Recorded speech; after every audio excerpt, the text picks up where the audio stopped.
Pour mettre en place cette série de documents, nous avons donc ici à mettre notre texte en Baskerville Allface. Donc je vais sélectionner l'ensemble de notre police, puis ici dans le bloc de police, nous allons pouvoir venir sélectionner la police Baskerville Allface. Si nous ne l'avons pas ici dans nos premiers moyens, il faut venir la chercher dans la liste ou alors directement taper ici les premières lettres afin de pouvoir la retrouver. Et une fois que la sélection est faite, j'appuie sur la touche Entrée pour mettre en place la police en Baskerville Allface. Et comme là, l'ensemble est mis comme ça, je le laisse. Je vais donc maintenant m'occuper du titre. Alors, j'ai juste oublié une chose, hein, l'interligne 1,5. Donc ici, au niveau de l'interligne, je viens sélectionner la position 1,5. Mon texte ici sera donc espacé de 1,5. Je m'occupe maintenant, comme je disais, du titre. Alors, la taille de police est dans taille 20. Donc ici, je viens sélectionner dans la taille de police la taille 20. Son alignement étant centré, donc je le centre. Il y a un retrait de gauche et de droite. Donc, si je prends ici au niveau du paragraphe, je peux avoir l'ensemble des points de présentation qui peuvent être mis en place. Alors, je peux les définir ici, ou alors, notez que là, mon interligne est lui aussi défini, ainsi que l'alignement. Mais on peut aussi le faire depuis l'onglet mise en page, où là, je retrouve mon alignement à gauche que je viens de définir, et je peux aussi, en même temps, mettre mon alignement à droite. Et là aussi, j'ai la possibilité de mettre mon espacement après à 30, chose que j'aurais pu, là encore, grâce à cette ouverture, retrouver ces points de positionnement dans cette fenêtre. Donc, où on fait tout dans cette fenêtre, où on le fait en séparé par ces éléments-là. Reste encore maintenant à sélectionner la couleur de police. Alors, on a mis une police de couleur violette, par exemple. Donc là, je prends ma police couleur violette. Toc, je la mets en violet, puis je dois y mettre un effet. L'effet d'ombre que je dois y placer, c'est celui est au choix. Donc je choisis par exemple celui-ci afin de lui mettre un léger effet. Notez que là, l'effet est légèrement visible. Je dois ici y mettre aussi une couleur de fond. Donc la couleur de fond où je vais la définir là, ou je peux la définir avec le trait de bordure qui sera fait au choix. Mais par contre, la couleur que j'ai est une couleur de thème personnalisée. Donc là, au niveau de l'onglet création, c'est là, dans ce bloc-là, au niveau des mises en forme de documents, que je vais pouvoir venir dans couleur et sélectionner dans couleur la couleur violette que je demande à avoir en bloc de fond.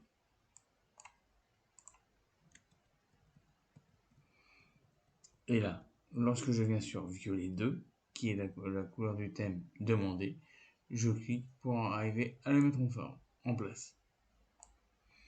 Violet 2 est donc mis en place et maintenant, notez qu'ici, j'ai mon bandeau de couleurs qui lui est maintenant personnalisé en fonction de ces thématiques de couleurs.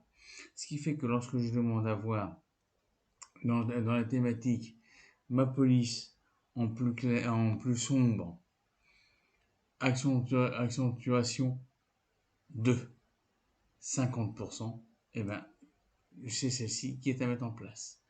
Et dans cette même couleur, je vais pouvoir là mettre la même en plus clair, plus clair 80%, toujours dans l'accentuation 2, et ma définition est faite.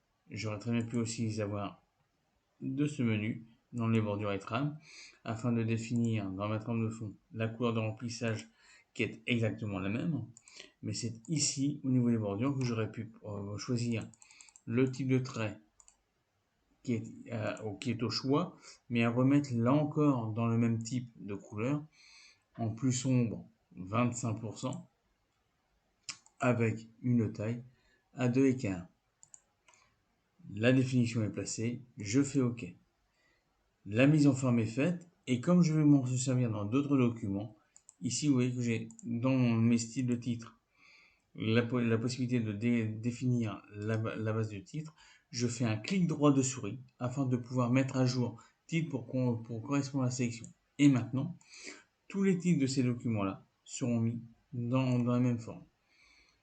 Notez que là, si on veut aller plus loin, de modifier, on peut demander à mettre à jour automatiquement et de demander de le faire uniquement dans ce document ou, ou sur les nouveaux documents basés sur ce modèle. Et donc, on va le faire ainsi, en cochant la case nouveau document basé sur ce modèle. OK. Maintenant, ces documents-là, les titres sont définis. Reste encore à m'occuper du paragraphe, du texte classique, qui lui doit être en taille 12. Donc, je le mets en taille 12. Puis, il y a un retrait de première ligne de 1,5, chose que je fais. Au niveau de la règle, 1,5, ou alors là, encore toujours dans ce menu paragraphe, on peut venir définir le 1,5 ici, en saisie directe, en retrait de première ligne, parce que dans cette version-là, c'est le retrait de première ligne. Je rappelle que dans la version 2007, on parlera de retrait positif.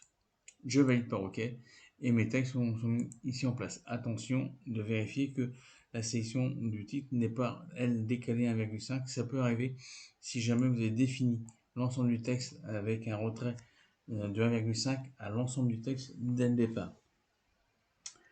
Les espacements avant sont de 0. Donc là, je vérifie que je suis bien à 0. Et les espacements après sont eux aussi à 0.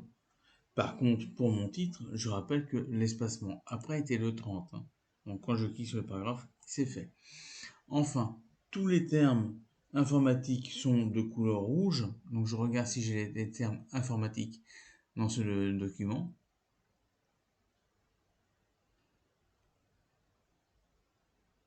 Alors on va dire que en parlant de navigateur web, nous sommes dans un terme informatique. Donc il doit être de couleur rouge. Je prends mon terme informatique pour mettre de couleur rouge.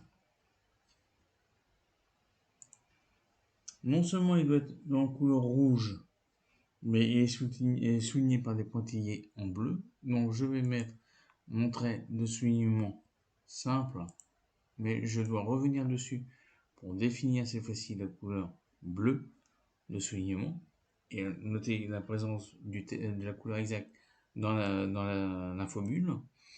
Et là, j'ai oublié de le mettre. Alors j'ai mis un trait simple alors que c'est un trait en pointillé. Donc j'ai juste à choisir le type de pointillé que je veux placer, admettons celui-ci. Et donc mon terme est bel et bien mis comme ça.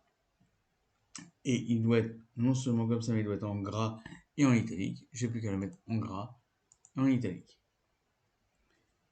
Reste encore à définir les termes comme caméra et webcam. À chaque fois que je dois avoir le terme de caméra ou webcam, c'était le cas ici, je dois les mettre en souligné, pointillé en rouge. Donc souligné pareil. Donc je reprends un autre type de pointillé, par exemple, je vais le mettre cette fois-ci en rouge. Et non seulement il est mis en rouge, comme demandé, mais la couleur de police va être en violet. Donc je prends la couleur de police et ici, je vais venir définir la couleur en violet.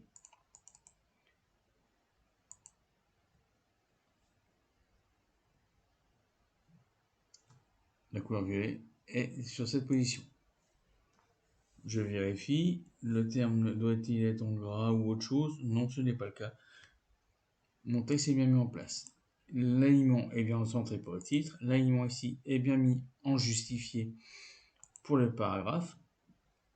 J'ai juste encore à créer le paragraphe à continuer afin d'obtenir la présentation comme attendu. Paramètre est lui aussi un des termes informatiques. Je peux utiliser mon pinceau pour reproduire la mise en forme en cliquant simplement une fois dessus. Pour autant, est lui aussi un paragraphe remis à la ligne. Je le mets à la ligne en appuyant simplement sur la touche entrée pour créer le retour à la ligne de mon paragraphe. Donc je viens non pas de mettre mon texte à la ligne, mais bel et bien de créer un nouveau paragraphe. Voilà pour toutes les explications qui nous permettent de faire cette mise en forme comme attendu. Et donc maintenant, vous allez pouvoir retrouver en cliquant sur le lien qui est ici, la vidéo que je viens de vous faire en démonstration.